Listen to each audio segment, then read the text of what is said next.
I'll call the meeting order here at 7:01 on Wednesday, August 19th. We're going to call to order a meeting of the Planning Commission and Housing Task Force. I will start with a roll call. I'm Mike Bender. Nick Prevost is not here tonight. Doug McCracken. Here, online. Yep. Tina Rupp. Aaron Torneo, I believe, is also absent. Dennis Tulamari. Here. Barry Lewis. Here. Oh, we are. Bob Friedman, you're on the line.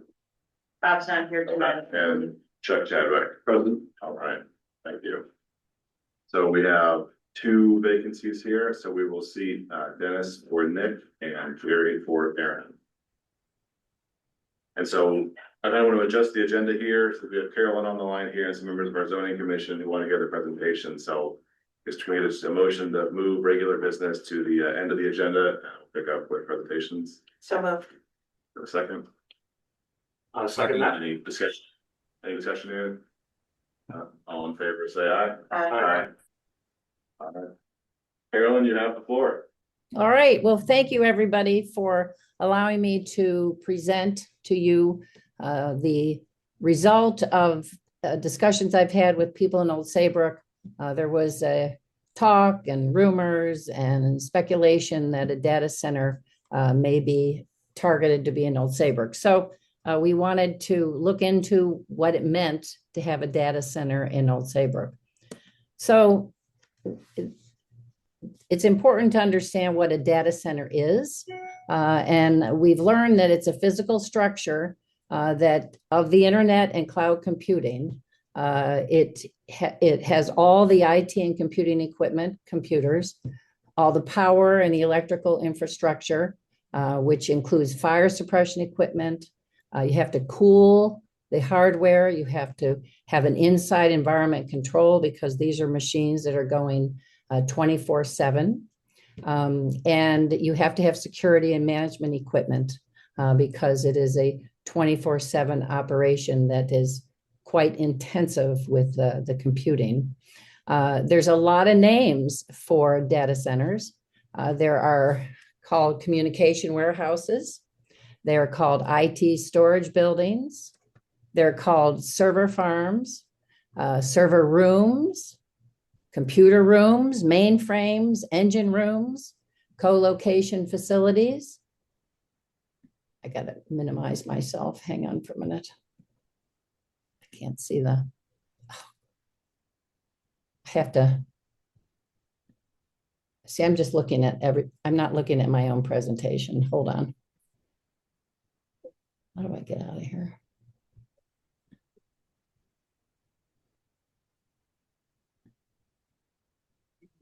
What did I do?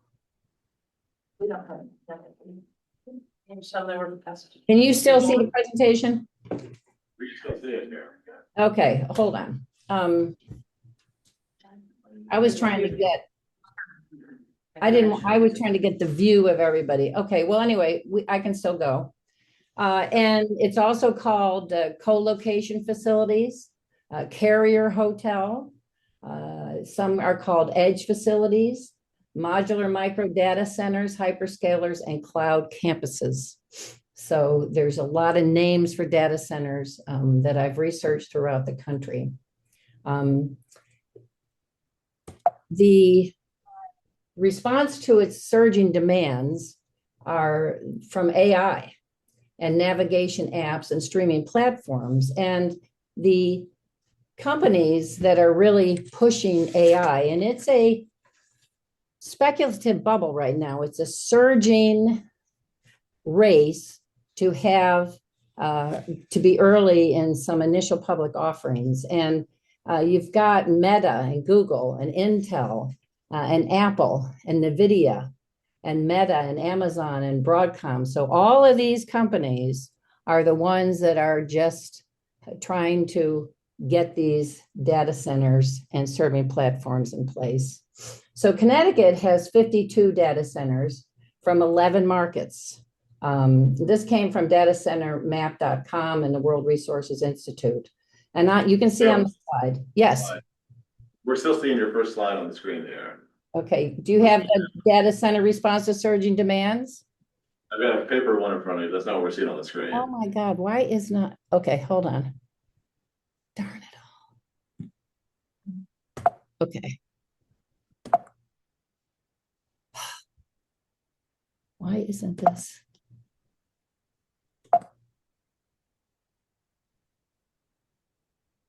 I'm screen sharing. You have to change the slide. Got it. There's on the left. Here we go. There we go. Okay. Sorry about that. So these are the towns that have, there's 11 markets in Connecticut. And you can see the list of the towns that have data centers. Now they can be anywhere from data centers in buildings, data centers in offices, or they can be standalone data centers. The largest one is operating in Waterbury. And has its own location, its own address. It's not part of any other enclosed business. There are also co-location data centers in Connecticut. So for instance, Hartford has a main data center, and around the Hartford area, there are co-location data centers, which support large data centers. The Connecticut state has a tax incentive for data centers. So the impact on the community there's a huge demand for inexpensive, unpopulated land.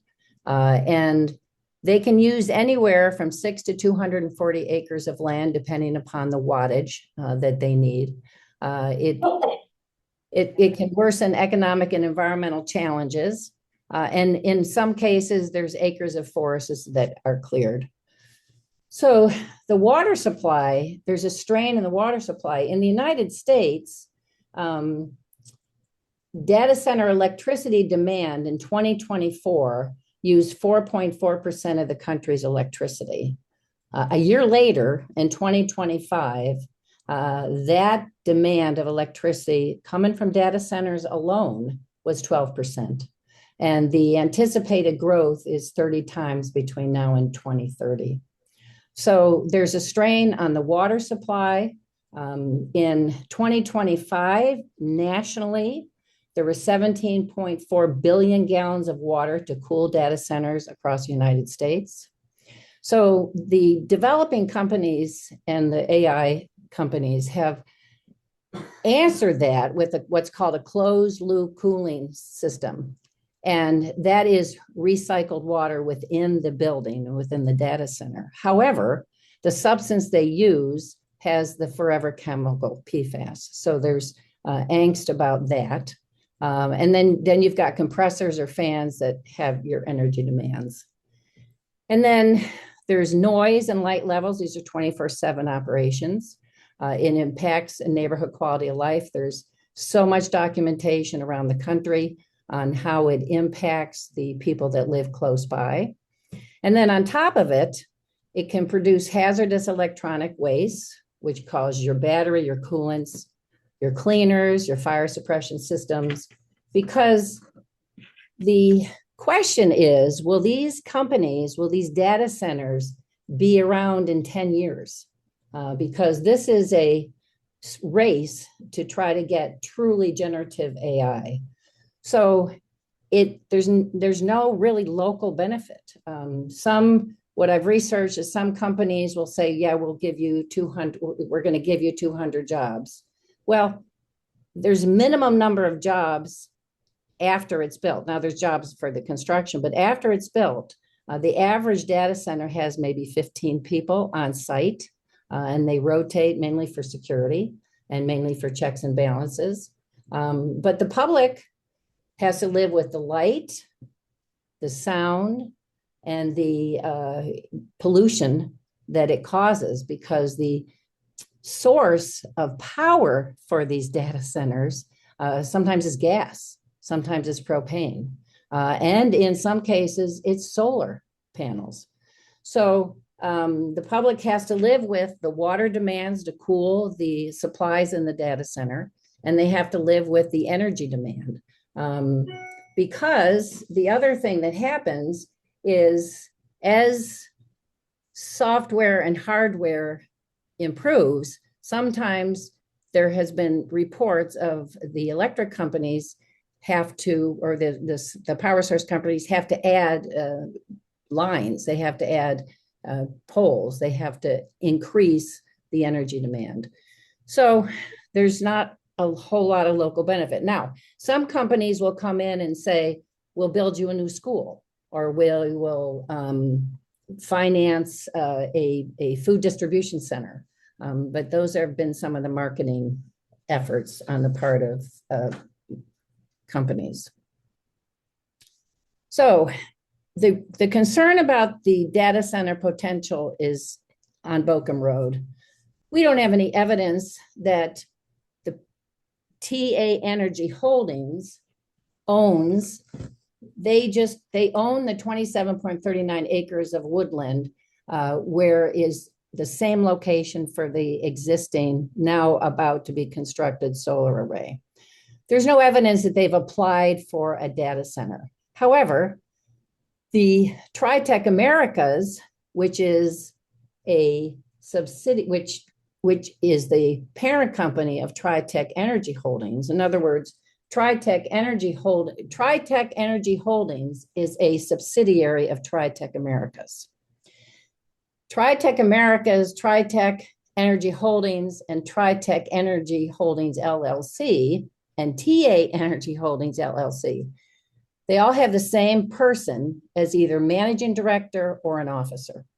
And they're independent LLCs, but they have some common ground with who manages the companies. So TriTech Americas, well, actually TriTech Energy Holdings is the company that has the agreement with Eversource to sell their production of solar energy to Eversource. And Eversource will get the solar energy on the grid. They will also hold the credits because it's under the non-residential energy supply system that Eversource has put in place. It's an incentive for companies to build solar. Eversource gets the credit, the approval, and the applaud for green energy. However, TriTech can divert their financial yield to a third party. So TriTech's making money just having solar energy and selling it to Eversource, and they get what are called tariffs or RECs, residential energy credits, back. And TriTech can divert that financial yield to a third party. So it's conceivable that TriTech, that the rest of the 24 acres could be used for a data center. This is just speculation, but the fact that 6.8 acres of trees came down in the name of solar, in the name of emissions reduction, we're worried, and the neighbors are worried very much about what's going to happen with the rest of the acres of woodland. And co-location centers can produce, they only need 24 acres. A co-location data center can produce 1 megawatts of an IT load, and it only needs 24 acres. So not every data center is these big hyper data centers you may read about in Texas or Oklahoma. And Old Saybrook is within 100 miles of other Connecticut data centers. So this is all worrisome. And that's why we wanted to come and ask the Planning Commission and the Zoning Commission and Conservation Commission to regulate and ask for a ban on data centers. Other towns in Connecticut have moratoriums or bans. They're listed on the slide. You can read them. I just read about East Haven. They're considering it. Harwington's another consideration. And so our ask is to have the land use commissions to amend the zoning regulations to prohibit data centers. And as you can tell, data centers are under a whole lot of different names.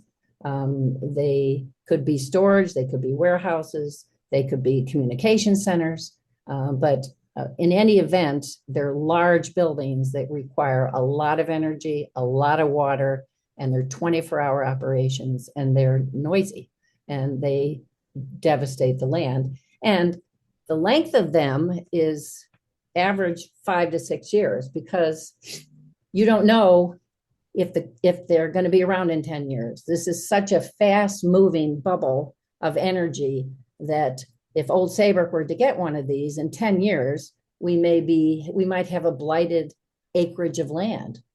We can't, there's nothing we can do because the asset is stranded.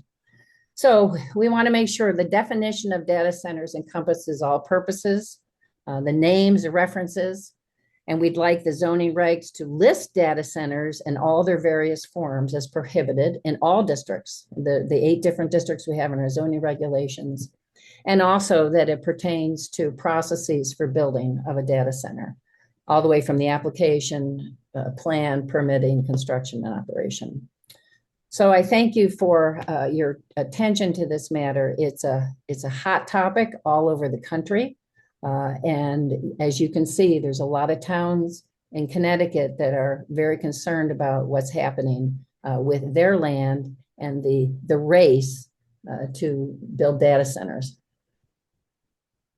So I can answer any questions or any other comments, however you want to handle it.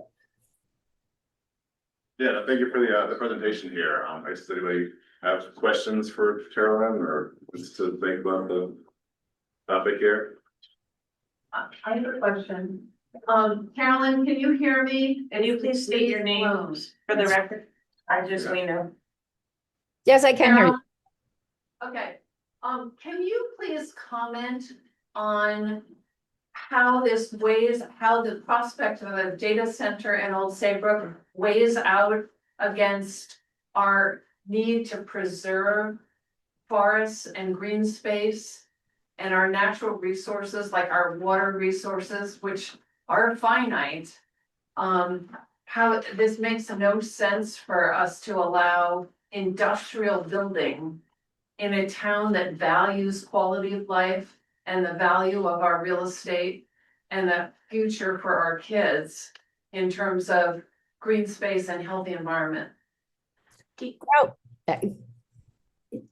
there is the potential for a developer, and we have an energy developer right now that owns 28 acres of woodland that has vernal pools, that has core forest. Even the Connecticut Siting Council, when they permitted the 6.8 solar array, noted that there were core forests in that land. So, and the loss of carbon sequestration is huge, and all in the name of green energy and all in the name of AI. So that's why it's really important to protect our land and protect our water and protect the pollution. I mean, data centers are here to stay. It's just we need to regulate if they come to Old Saybrook and what it means to Old Saybrook. The whole point is protection of our town, of our communities, of our neighborhoods, and of our land and resources. So we want to put that in place. You mind just stating your full name for the record, please? My name, Please. Lee Sloan, LEASLOAN. Perfect, thank you. I think one of the questions I have on the ask here, like we don't have the definition for what a data center is in our zoning regulations, right? We don't, think so, but we yeah. have a section in the regulations. It says any use that's not listed as permitted is prohibited. Oh, well. For areas like residential zones, they wouldn't have the size building, they're residential uses. And for our business and industrial uses, they're not listed. I can see, and I've talked to Carolyn and a number of concerned residents about potentially adding some protections or someone trying to twist the interpretation of the current regulations. But I think right now we have sufficient protection if this is something the boards and commissions want to prohibit. If we wanted to further prohibit it, the zoning commission members are familiar with section 11, which is a prohibition section, and that means if it's expressly prohibited, then you couldn't even get a variance for it to try to build one. But right now, Our residential zones are protected, they're not allowed in the other zones. Someone could try to say it's some type of warehousing, but typically the zoning commission has interpreted warehousing and wholesale businesses with contractors' offices, or, contractors' business and so forth. So I guess I'm not as, I understand the concern. I think it's important to have a discussion, but it's not as though we have no protection at all in our current regulation. But I think, And one other thing too, just as a reminder, this commission as well as the zoning commission, we did put in regulations within the past, I don't know, 8 months or year that limits mass clearing of property without going to the commission for a special exception permit. It was 20 trees that were bigger than saplings and there were certain diameter. I don't remember the reg off the top of my head, it's pretty new, but part of that was for site stabilization, tree protection, canopy and so forth. And we do have other protections such as inland wetlands regulations and aquifer and tidal wetlands, depending on the proposed location. Thank Hey, you. Mike. I have a question over there. Yeah, a question. So, before any of us knew about the solar farm, we might have thought we were protected from mass clearing like that, but we weren't. And I guess what I'm curious about is what's different between the solar farm and a data center finding its way through the state maze and the state says, you need this, and so there it is. I don't understand why that wasn't preventable. Because solar farms and the buildings that are with them currently are regulated under the zoning regulations. I'm sorry, the data centers are solar farms are regulated by the Connecticut Siting Council, just as though they regulate cell phone towers and so forth. So there's certain exemptions that they're beyond the zoning and planning commission's regulatory authority to regulate. Data centers are within our authority. I did double check and got a legal opinion. It is within that. I know people are very upset. But unless this changes, the zoning commission has the authority to amend their regulations further, to further prohibit something that I don't believe is currently allowed. We do have regulations for trees, but there's certain circumstances when it comes to the federal government, the siting council, that we don't have that jurisdiction. Wouldn't it make sense, though, facing a threat like this, we know these businesses are aggressive by their nature. Wouldn't it make sense to have a proactive prohibition of this kind of, first of all, decimation of forest land and green infrastructure to prevent, like, and expressly prevent or forbid this kind of development? And that's what I was discussing. I think we currently have protections in the regulations that would stop this, not prohibit it completely for someone trying to go for a use variance. But at the same time, we do have regulation now for tree clearing. It is regulated unless something changes in Hartford by the zoning commission. And I think, I mean, the zoning commission could consider the next time they do kind of regulation fixes, just adding that as a prohibition to expressly prohibit a data center with a definition that would kind of further maybe alleviate everybody's concerns. But if we were in a circumstance, and I did speak with Carolyn about going into a moratorium, I think we have regulations in place that protect us. It protects you. oh, I got his hand raised. You have a question, Doug? Go ahead, keep talking. I wanted to add some information. Go ahead. Carolyn, Kraken's trying to speak, Carolyn. Sure. Yeah, I guess just to reiterate, I think a lot goes back to the definition because, first, Caroline, great presentation. Thank you for doing this and bring it to everyone's attention.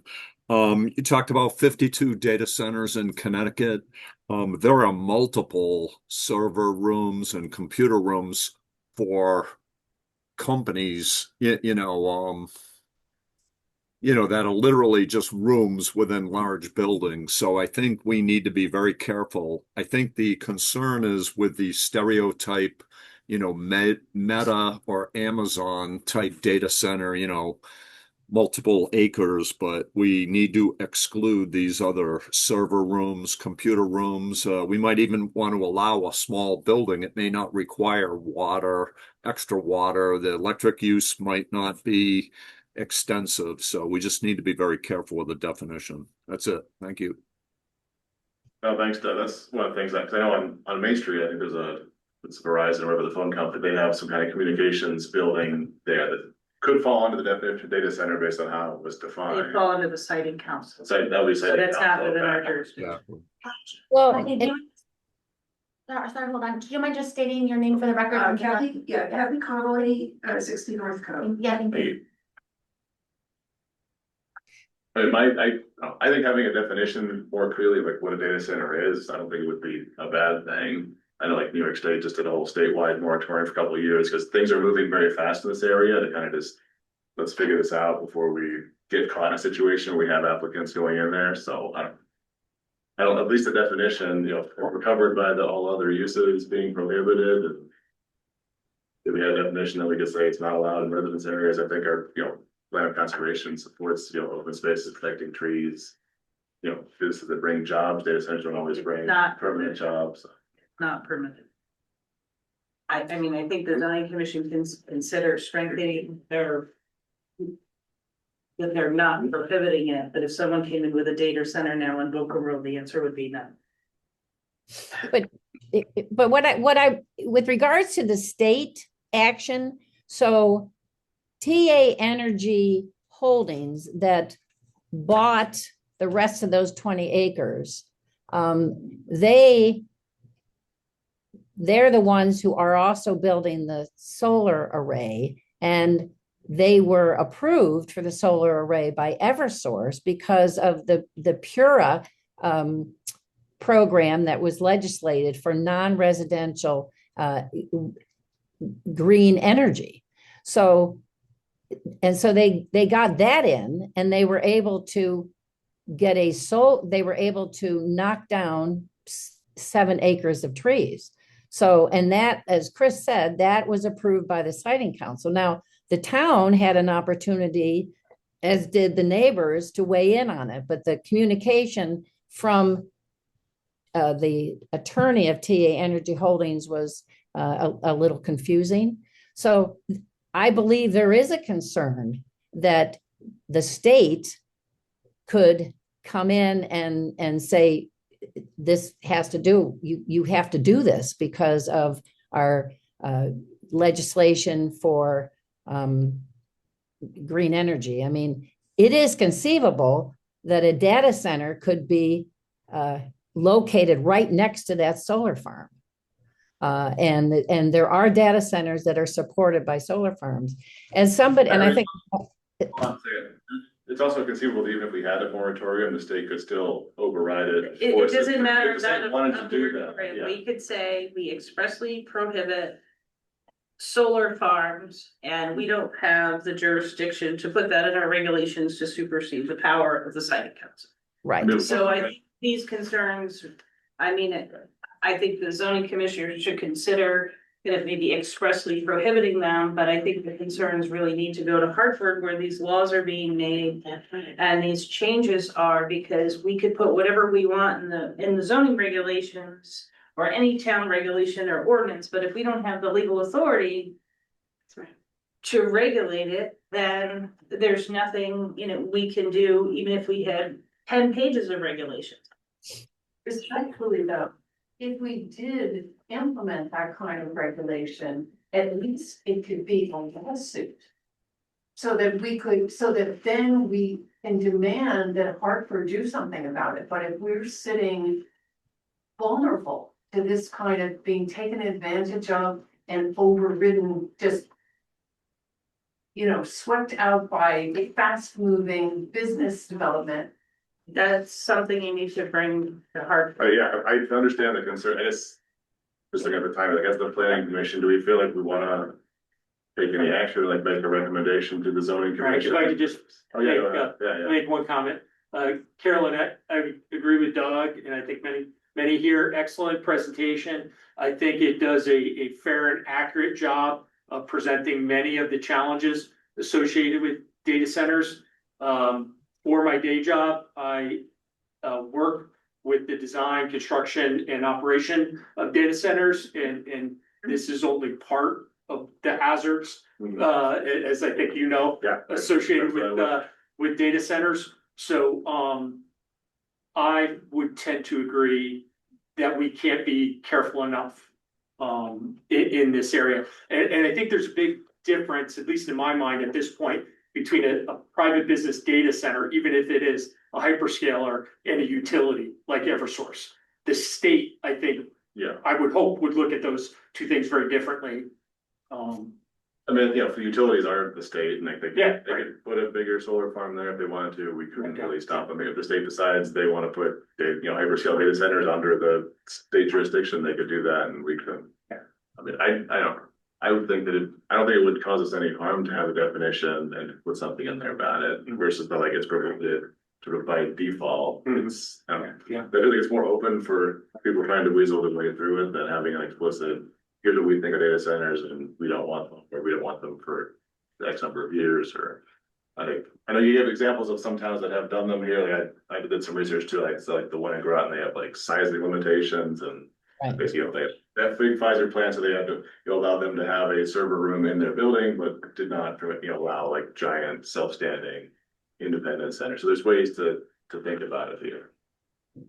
Well, I think we need to get ahead of this because it's here. And we need to be smart about responding, or at least planning and anticipating this coming to Old Saybrook. So I'm hoping that you take what you're thinking into consideration and define, and let's look at what we can do. You have something to add, Doug? Yeah, I was going to say, you and I can bring this to the next Rivercog Regional Planning Committee meeting. This is exactly what Sam Gold's role is. Take the input from the towns. I think the other towns in Rivercog will be consistent with what we're talking about, and then Sam will go to Hartford and he'll try to get some alignment with the other cogs too. So yeah, that's a great idea. So I think definitely should do that. I guess we want to making a recommendation to zoning. You think they're also all here. They can make their own decision or interpretation at their own meeting. Do you feel like we want to make a motion or just thank Carolyn for her time? Or I think just thank Carolyn. That's anybody feel strongly about making an official motion or resolution either way? Well, I would like to make a motion that we take some action, right? So let's continue to move this forward. And I think Doug's point about interacting with Rivercog is a great idea. It's a great start. They have a lot of information that they could provide, and let's continue to kind of dig into the issue.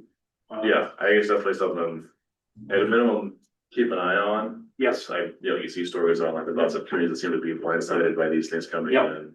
I think there's lots of reasons why Connecticut, just with lots of electricity and geography, is not a great place to put a really truly hyperscale data center, but technology always changes. We might, in 2 years, might be a totally different conversation about that. So They're not all hyperscale either. So I guess I just want some clarification in what you're trying to do in the motion. To take some action, so you proposed. I'm just saying typically a motion has some direct interaction, so would it be, to have our regional reps contact Sam Gold for a regional discussion and make a recommendation to the zoning commission that they should consider strengthening their regulation? that sounds. So sort of a two-part motion, there was more, I guess, a resolution. Right. So yes, do we have Chris kind of said, let's officially make the motion. So I would like to make the motion that, As read by Chris. Second. All right, is there a discussion on making a motion to, take the Rivercog Regional for their input and awareness, as well as recommending zoning to take action on this? We'll take a vote. All in favor? Aye. Any opposed? Motion carries. I think that's it on this one. Thank you very much, Carolyn. It's really informative. I appreciate y'all work for this. Thank you, for coming. Caroline.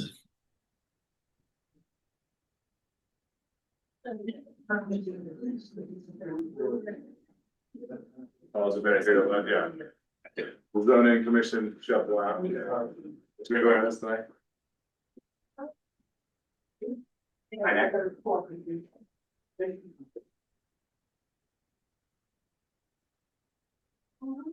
And we'll be moving, yeah, right on with the referrals here, so.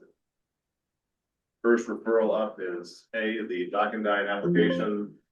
For special exception and social site plan review for a 3,471 square foot restaurant.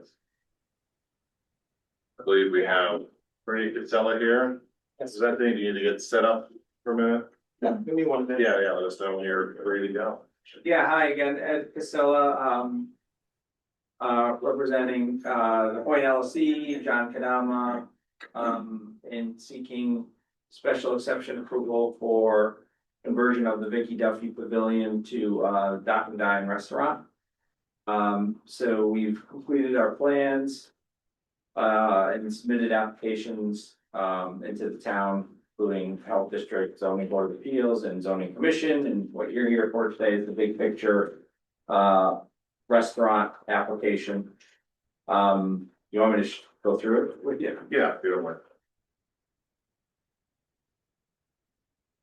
I think the best sheet to look at is the landscape plan.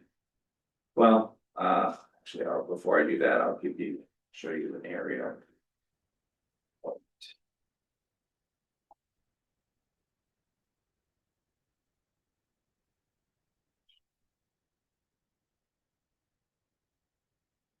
Okay.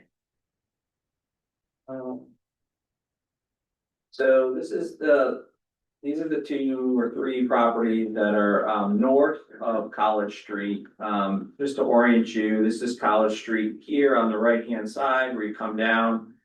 Saybrook Point Inn is over on the right, and here's the circular parking where the pavilion building is here. And then up the river, this becomes the Dock and Dine property. And this is the old deck and docking system that was part of the Dock and Dine. So this was an exhibit that was developed as part of the process for the town to enter into a purchase and sale agreement and a lease agreement with Mr. Kadama to swap the 2.25 acre parcel, which is known as 145 College Street, in exchange for the pavilion building and a lease of the area that's in red here. Okay, so that's what the original leasehold area was on the agreement. So we're now focusing in on what's going to happen in this red area. We know there's a whole separate process, hopefully for development of the 145 College Street, the old Dock and Dine. So here's a blow up of the landscape plan that we had done by John Cunningham, who's a landscape architect from Madison, who's worked on a number of similar type properties, including like Stony Creek Brewery and some others. So he's very cognizant of kind of the fragile coastal environment and what's going to work. And we think landscaping should be a huge part of this development. So that's why we're focusing on it. Really, the building is going to stay mostly the same. The overhangs are part of them are going to be picked up and kind of using seasonal covers to add additional seating. There's going to be a new roof vent for the hood system that pokes through the roof. We're proposing new signage, one of them which is on the roof facing up College Street toward Main Street, and the other is on the building. And then there's an existing like green awning that comes off the north side over here toward the sitting area. That's going to be updated and made into more of a seasonal 3-season where the sides can come down in more inclement weather and lift it up in the nice weather. And then further to the north, it's going to be expanded outdoor seating. So the existing outdoor seating area is here. And then as part of that lease, we received additional room, which is parking spaces are gonna be converted into further outdoor seating.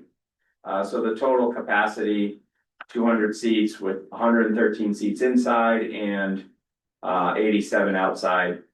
And one additional improvement is there's going to be storage trailers, one of which is gonna be for cold storage and one of which is gonna be for regular storage that will be semi-permanent.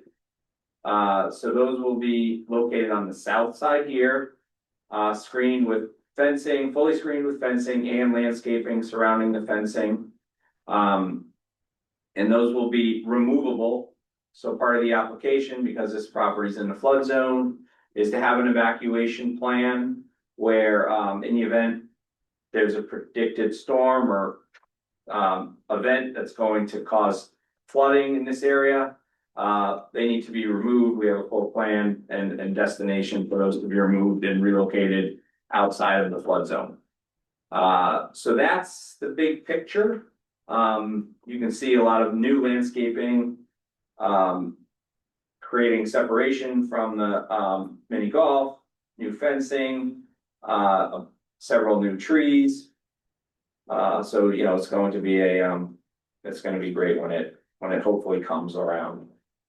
So right now we're still in due diligence period where you know we were trying to get the permits and approvals, which include, like I said, zoning board of appeals, zoning commission, and flood permitting. Those are essentially the three permits that are outstanding, and health permit. The parking capacity and for the pavilion, for the restaurant? Sure. Right now, there are, Do you mind just stating your name for the record, please? Rock Rogers. Record. Thank you. the property currently, just this parking lot, has 99 spaces. Not including any dock and dine parking, not including the parking that is, on Fort Monument Park. On, you know, closer to Main Street. Under the zoning regulations, the total required parking for this use restaurant, is 86 spaces. 86 spaces for the restaurant, you're saying basically. And the mini golf restaurant and the mini golf, the total required parking is 86 spaces. They share the parking lot. They share the parking lot, correct? They share the parking lot, how is that done?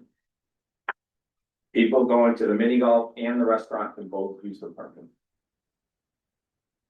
That's kind of how it works today. Yeah, exactly. 86 spaces and the capacity for the restaurant is over 200? That's correct. Because you can get credit, the zoning regulations allow credit for people who are arriving on foot, by bike, where you have bicycle racks as part of this development, and by boat. You know, right now they could go to Saybrook Point, Harbor One, do transient dockage. Hopefully in the future, we'll have transient dockage back on the town property. So, you know, there's gonna be people arriving by other mechanisms other than car. But mini golf is the town. The whole property will remain the town. That's correct. And it goes without saying too, if this goes through and there's a new park on the town property, there's also going to be a large parking lot there. So we're not even factoring in the potential future parking, which I'm sure will be included in any development to the north. So 86 shared by the restaurant and the mini golf. That's what's required under zoning. And there are 99 There's spaces. 99 spots in the lot. I don't know parking is usually a concern there, because I mean, Yeah. people from the end sometimes park there, and That's the yeah. way it is. I know that's one of Yeah. the concerns that came with just the town meetings, is how do we make sure that, yeah. And Yeah. The mini golf is restaurant's only not gonna summer. crowd out the mini golf, we're not gonna crowd, yeah. After summer. One question I have is about the two, like, movable, the trailers or storage things. Cause right now that they're, that basically on whatever little patio is. Yes. So I was curious, like, how much of that, this patio is now like not accessible or usable because of this? Do we know?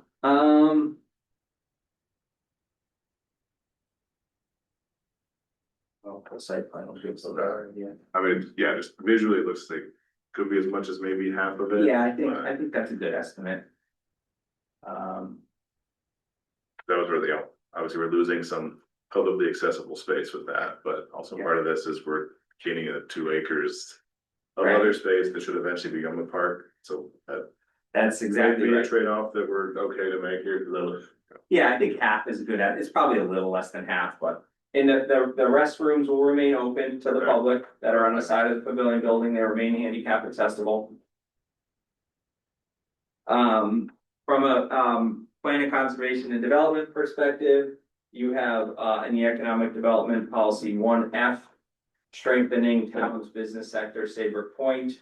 You have policies to promote and increase Saybrook Point as a year-round tourism destination. This will be a year-round restaurant. That's actually required in a lease.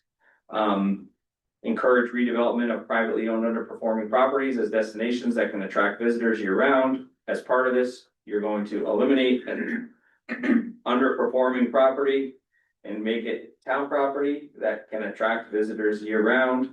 You know, there's even a sentence in here about allowing semi-permanent structures for what they deemed a floating restaurant, which we're using the building, but using some semi-permanent structures to make the restaurant viable. Is this all under one F, said, all of the stuff? Yeah, those are 1F. All of it, Right. okay. I just don't have the.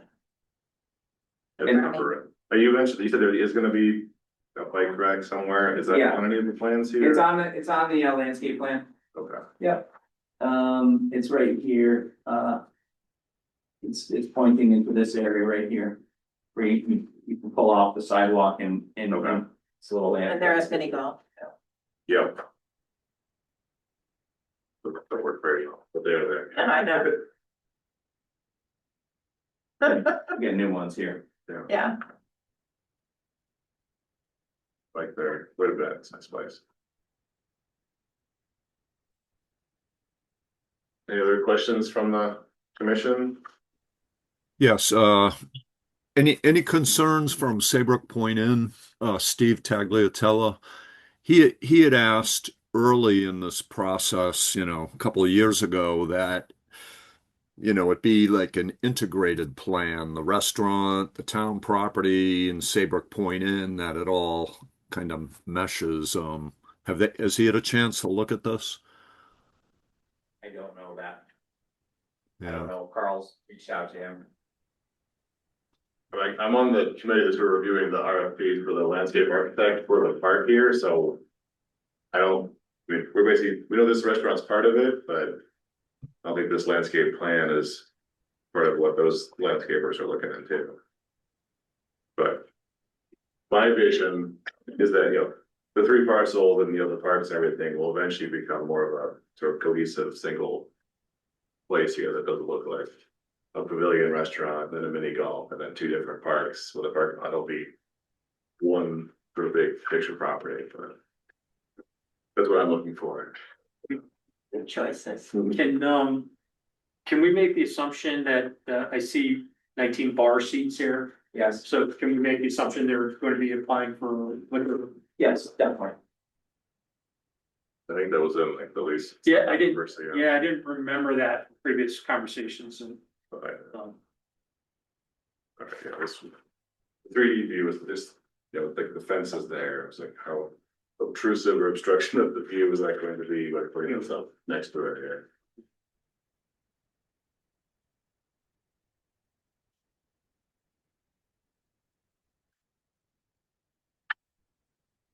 Any other questions or? Ready, feel like we're ready to, Is there a rendering of the signage that they plan to do at the restaurant? I don't know how well you can see it, but, on the front of the building, facing the parking lot, there's gonna be a roof sign. Up here. All the mechanicals will be screened. Currently, there's an air conditioning, condenser that's on the roof that's not screened. So we'll be providing screening around that condenser plus the roof vent. And then on the rear of the property facing the river, there's gonna be another small compliant, this is the maximum that the regulations allow, sign facing the river. Are they electric signs or is there lighting? What? If there's lighting, the stipulation is that the lighting has to be shut off at the close of business. It'll be exterior lit, not interior lit, goosenecks.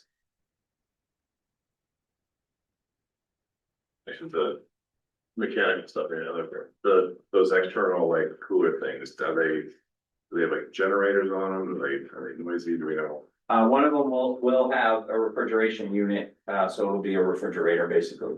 Like, so they run off of like grid power, or do they have like? They run off Yeah, their it's power. target. I don't know, some of those things, they have like a generator that runs it on constantly. Hopefully you don't have power, but noisy. Well, if there's a storm, they're gonna be moved, so. Yeah, no, I understand why they're movable. I saw the plan on there about being able to move them. Like the walkway behind the restaurant stays open as part of that kind of continuous, Yep. pathway we're building. That's not part of the leased area, that walkway remains open.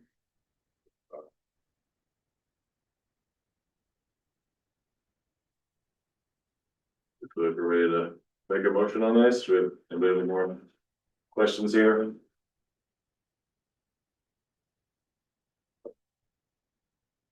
Alright, if not, I think we can make a motion to make we're looking for a motion for a favorable review that the application is consistent with the plan of conservation development. The 1F was the one that I, almost that whole section, I don't know, you're always good at this, but. Yeah, strengthens the town's business sector in Saybrook Point. Yeah, I mean, like 1FE typically even calls out encourage development of a new restaurant. So we get more specific in the plan than that usually. And Mike, we also want to add the words based on the facts, representations, plans, and application materials provided during the meeting. Thank you.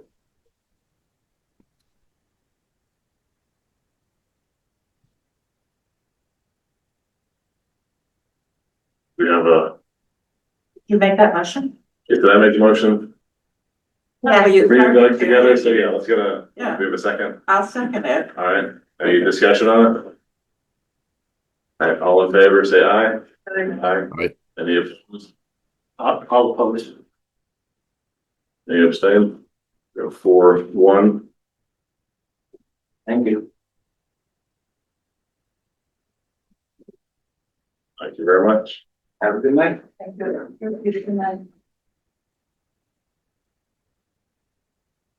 We have another referral in here. Item B, which is the Town of Old Saybrook application for zoning map amendment. For 300 and 302 Main Street, to reach consistency with the plan of conservation development, report to the zoning commission for the September 9th public hearing. Joe. Yeah. There's Carolyn or. Oh, it's- I see. Oh, okay. Yeah. Carol, Joan. Okay, Caroline.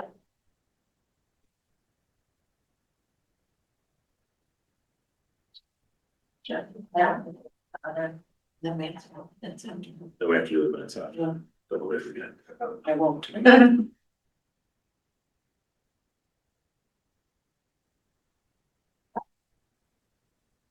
Good evening, everyone. This is Joe Wren. Can you hear me?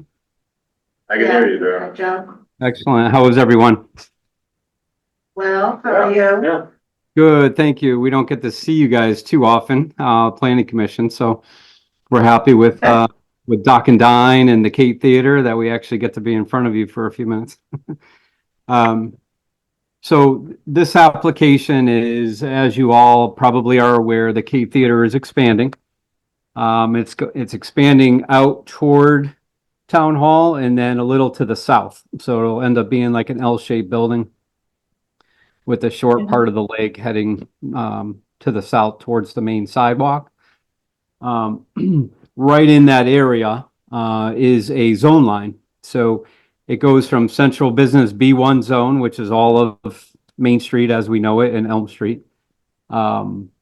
but it ends right in that location and it turns to residential residence A zone, believe it or not. So the entire town campus is almost 10 acres with the town hall, fire station, the baseball field, the Cape Theater, the parking lot, all of that is a little under 10 acres.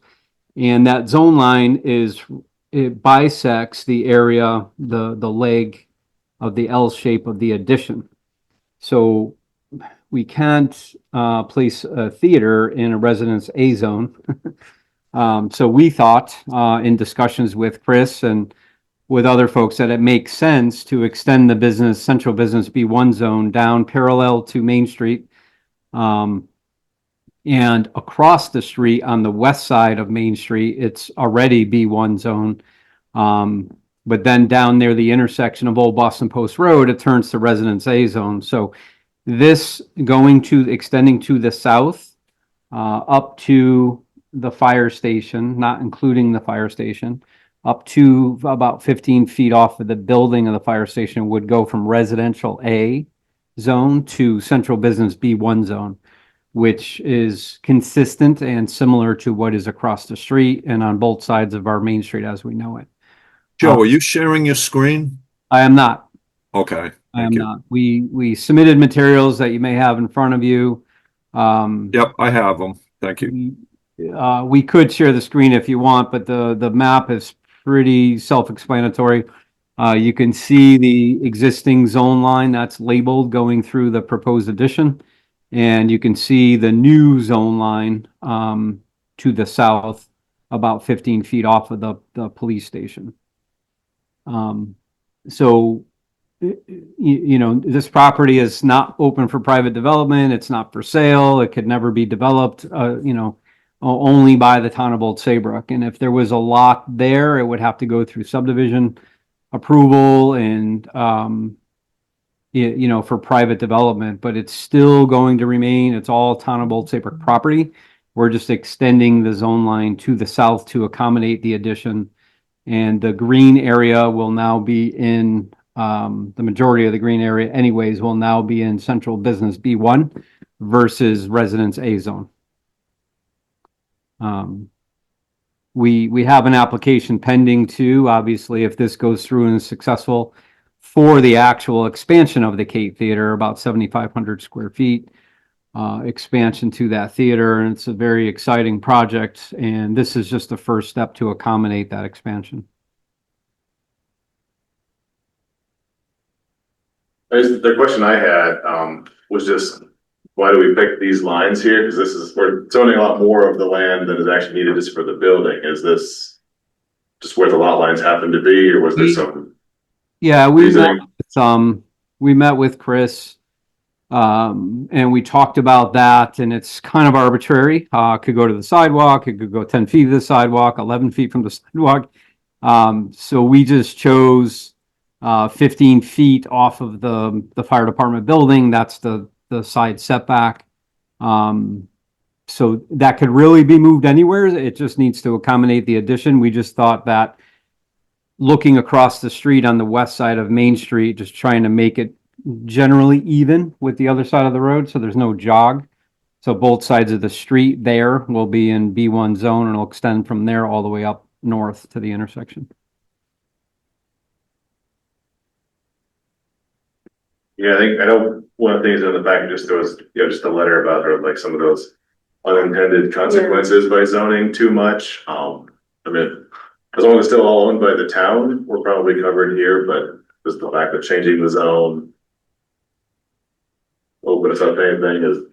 Yeah, there's no individual lot in there. It's all part of the town campus, which is a little under 10 acres. So if anything was developed privately, it would have to go through a subdivision process, would come in front of you, potentially go in front of zoning. Any site development plan would go in front of zoning, and the answers would be no, of course, because it's town property, unless of course the town wanted to develop. But we all love our green, and I think we want to keep the green the way it is forever. The war memorial as well, it kind of preserves that in that area. We don't want to see that area developed, and this is nothing for that at all. It's only to accommodate the expansion of the theater. Yeah, that's kind of more what Mike was like, all right, does by expanding it too much, make it harder or easier to keep it the way it is? If it really has no Well, impact. You know, to be honest with you, the way it is, it's Residence A zone. So if you want to think along the same lines, someone could build a row of houses there on 12,000 square foot lots in the A zone. So the B1 zone is a generous zone because it's our Main Street zone where all the buildings touch each other or almost touch each other. But right now you could build houses there along those same lines. So you know, along your line of thinking, you could build businesses there, but if it's not businesses, it could be single family houses or multifamily houses. They're sort of carrying that just, you know, it's 100 years from now and the town is for whatever reason sold this and moved to a better town green somewhere else in a new town hall. Business probably would make more sense for this property. Yeah, business would make more sense than single family. I mean, you have the fire department on one side, you have the theater on the other, and, you know, a big old school building. Which is most likely always going to be the town hall. So, you know, we think it makes better sense, and it's from a planning perspective, Chris could probably speak to this too, but having it equal on both sides of the street, just along Main Street, just seems to make sense. Yeah, oh yeah, just curious, was there a reason for it or not? Was there? There was a little science behind it, but, you know, it is arbitrary. We did talk about it, and that's what we came up with. Thank you. If you're trying to make it even, why not go completely even and include the firehouse? Like, I don't, you know, does that make any difference? You know, like. They're just trying to do it to accommodate this particular need for the Cape to expand. Yeah. I mean, it's not as though the applicant's looking to push the hold, so it was. Right.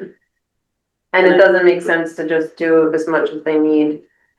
They could, but then what happens is if they need something more, whether then you have to change the zone and the setback and whatever, so looking at it. And then with the green, they said, well, what do you do, jog it out more, or do you make it residence A? I mean, like open space is allowed in both residence A and B, so like. Town uses are a Town little uses bit are allowed, involved. yeah, like I don't think it's. So the difference is Yeah. the setback, so with the building, then it gave, I mean, not that the Kate's planning to expand a firehouse or some business, but the thought was it just kind of seemed logical, the uses are allowed, what's the likelihood of the town putting businesses in the, Not on the showing.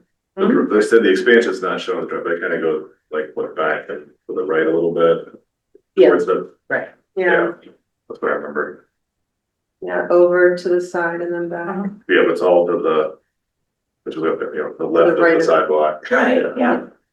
Looking at it Yeah, from the current zone line cuts into the proposed addition by about 10 or 15 feet. Gotcha, okay. Any other questions or? Are we ready to make a motion on this one? Let somebody else do it. I'll make a motion. All right, Make a motion on the Town of Old Saybrook application for zoning map amendment.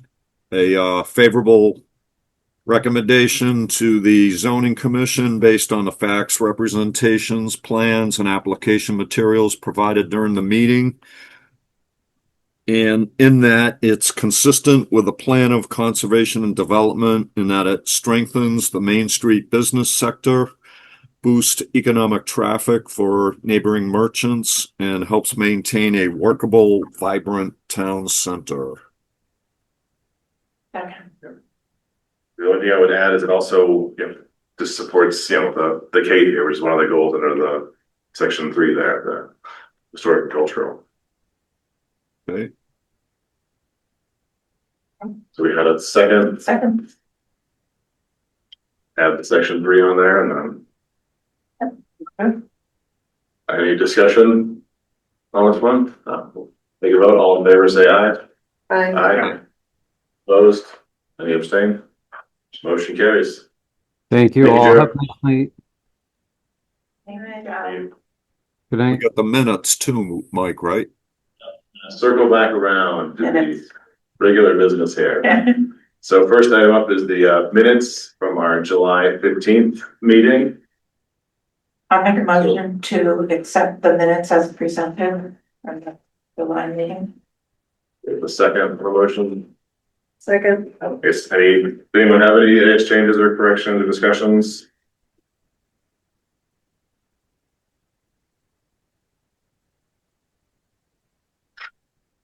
Hearing none. Take a vote. All in favor, say aye. Aye. Aye. Any abstains? All right, Very nice. minutes are approved, yeah. And then last is correspondence. Last is the regular business with the correspondence. Do we have any correspondence outside of what's on here? All right. Now we can circle back around to the committee representative and staff reports. So just I sent you flyer today, the Chucker Chapman Project public meeting, the second one, will be held on September 24th at 6 o'clock at the Westbrook Town Hall. So if you'd like to see some of the proposed suggestions for the resiliency projects and provide some feedback, that'll be the 24th in Westbrook. Chris, in your email, it says September 4th. There was a typo I did. I thought I'd hit reply all. It's the 24th. The flyer actually said. Okay, yep, you did. Thank you. Sorry. Did I get that email? I don't remember. Okay. Yeah, I thought this afternoon. Oh, today. Yeah. Then September 22nd at 7 o'clock. This one can count towards your continuing ed. The Architecture Review Board asked to get some information on becoming a dark sky certified town. There's been a number of questions about our current lighting regulations and what dark sky is. So Leo Smith, who is the Connecticut chapter president of the Dark Skies Connecticut, he will be doing a presentation, but it'll talk a little bit about lighting 101, talk about different, types of lighting, sources of lighting, and everything from street lighting, and then explain. I mean, most of us know, but everybody has a different level of knowledge of lighting and dark sky. So he will talk about what dark sky is, what towns have done, and have some question and answers. So that's September 22nd at 7 o'clock. I did get later this afternoon, about 3 years ago, we were contacted by RiverCog to have a number of meetings to join the US bike route. So this actually is a great economic development. I'm not sure if you're familiar with it. Doug, I think you might have attended. Someone attended some of these meetings with me. There was 3 or 4 with the planners from other towns. And so they moved further along. I'll send you the presentations and everything. I know you'll be interested in that. So they're looking forward to getting support from the Westerly to New Haven bike route that would go through the shoreline. It has the route on the plans, but this one it kind of popped up. It's have to dust it off after a few years. Yeah. So they've asked the town for a letter of support, which the first selectman has agreed. I did ask, would it be helpful for the planning commission or some of our other boards and commissions to send support letters? I haven't heard back yet. I would assume that would be something this commission would be supportive of. So I thought I would just run that by you, and if they need additional, I mean, sometimes it's a little overkill when you have every board and commission saying we want this. So as soon as I hear back, if you'd like me to, and they're kind of canned support letters, for the most part. So if that's something, if we're not nudging them too much and this commission would like to do, I'll go ahead and do that. Yeah. Draft it up. And just to remind, this is not like a separated bike lane off road. It's just more like signage sort of marking that this is it's on like existing roads. Some of it's, in all honesty, I didn't revisit it. Okay. It's been about 3 years, and then it We're gonna kind of lose- pops up yeah. every once in a while. Okay. So I will send you, there was a whole presentation on it. There's a summary they included, and. Yeah, so there's like the Shoreline Greenway and like the East Coast Greenway, their whole mission is like the separated road bike path paths, but then there's also like these. I you know, think it might the different be- Things that are more like, it's more like Route 1, it's just, this is a. Maybe you could these stop are- here. Yeah, like these are better bike routes to take to get places, and it kind of, it might include some of those, but it's It's a really different type biking of cross system. country. Yeah. It's, Yeah, those greenways are fantastic. Yeah, I remember like when I was out in Ohio for spring break, I saw something in some town, I remember seeing like signs like bike routes somewhat. We were driving back in the country, and it was kind of cool to see. and that's it. I don't know if anybody else has any reports. Just briefly from inland wetlands and water courses. The previous meeting, was June 18th, the last time we met, so it's been quite a while. We actually meet tomorrow to follow up on, one small violation that the, owner was very cooperative with addressing that, so I expect that we'll find that that's moving along. And then, we're gonna take a look at a new home construction at, 6,600 square feet, so that'll be, interesting to see how that's impacting, the neighborhood from a perspective of both wetlands and land conservation and development. I kind of mentioned it, but I'm on the committee that's reviewing the like Saybrook Point landscape RFPs, so we had 12 different firms bid on them. We met briefly, down selected to a group that are actually gonna be interviewing. Fortunately, we had some pretty big firms from like New York and like out of the state, as well as like some local ones, so kind of look at all the different options that are out there. I think we got some pretty good choices. We narrowed it down to 6. That's Yeah. like we're all trying to figure out, can we get them all scheduled, interview them, and there were some questions about town experience and a couple of them, so you might have been asked some questions. Doug can be Yeah, included in that conversation, so so- we can give you some experiences. So when they say landscaping, is that essentially the whole rehab of the property? yeah, so what we're Turning doing it into now, a park? yeah, the RFP was basically to hire a landscape architect to kind of put together almost like more like the master plan, and then help kind of get it towards some of those construction plans here, so it's more of like they're gonna host community meetings to get input, put together some options of like what this could look like, kind of thing. We're looking at how do we sort of integrate these 3, 4 properties sort of together, and like what that could be with like historical and cultural. Yeah. Excellent. Restaurant, the mini golf stays there. We already got the trails grant that's connected, so how to incorporate it, what's there, but also just make it more cohesive now that we have to do that. Okay, I'll add, I'll be attending a meeting with the Connecticut DOT. They're looking for comments to raise the Plum Bank Creek Bridge on Route 154, which is interesting because it feels like they just rebuilt that like 10 years or so ago. What was that? No, it was less than 10. Yeah. A few years ago. A couple of years ago, they did the other one, right? They did the Back River last, but they did the Plum Bank Creek a few years before that. So it's good they're looking at it. It's disappointing we're going to redo the bridge twice. So that's all I have. Are they actually redoing the bridge or just? They have to almost just like they have to- jacking it up. Bring it up, yeah. But I'm saying I have to redo a lot of everything around that, I'm sure, like all the roads, all the roads leading up to it, and the bank fence. Yeah, exactly. Yeah, and I'll just add key points I'm gonna plan to make at the meeting are unintended consequences. We've seen unintended consequences from the causeway. We've got the South Cove silting up. It's filling up, and it's going to be overgrown with weeds at the rate it's going. There's no plan to dredge it.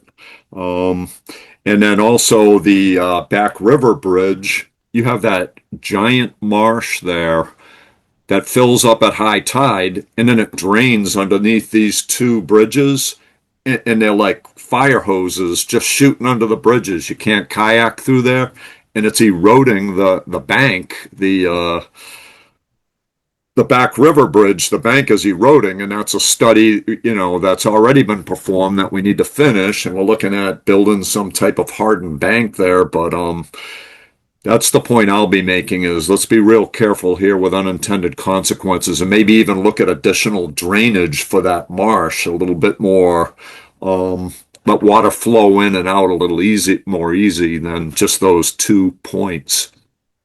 So any other feedback, welcome. Yeah.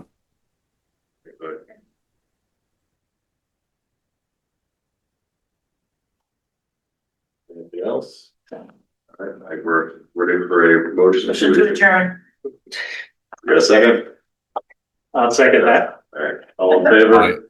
Aye. Any opposed? Abstained. Good night. Thank you very much.